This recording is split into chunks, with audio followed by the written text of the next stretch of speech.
ज्यावेळेला सुरुवातीची परिस्थिती जर सांगायची ठरली तर या गावाला पाणी पहिल्यापासूनच शॉर्ट होतं.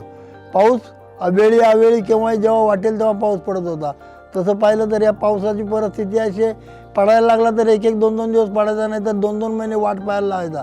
ज्यावेळेला पीक पेरणीचं टाईम होतं किंवा शेतामध्ये जायचा टाईम होता त्यावेळेला पाऊस नसतो आणि ज्यावेळेला नको त्यावेळेला तो पाऊस पडतो.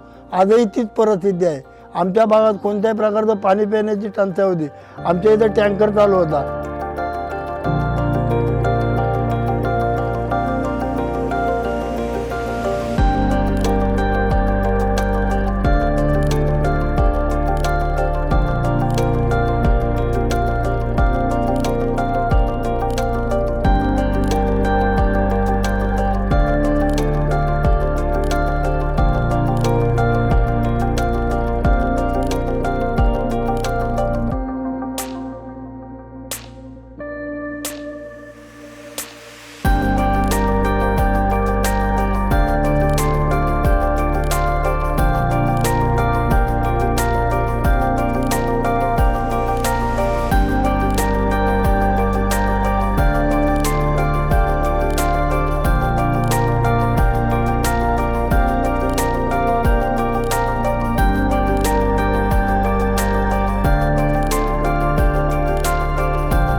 ब्याण्णवच्या अगोदर आमची पोरं, आमची लहान मुलं या डोंगरांवरती घसरगुंड्या खेळत होते.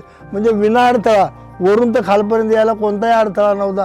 ना CCTV नव्हती, ना ट्रेंचेस नव्हते, ना 95च्या नंतर मात्र या भागामध्ये संस्थेकडून आणि कारखान्याकडून हे काम सुरू झालं. आज जंगलामध्ये तुम्ही कुठेही गेला तर जंगलामध्ये तुम्हाला झाडं तुम्हाला हिरवळ दिसेल. त्या खडकाचं नंदनवन झालेलं आहे.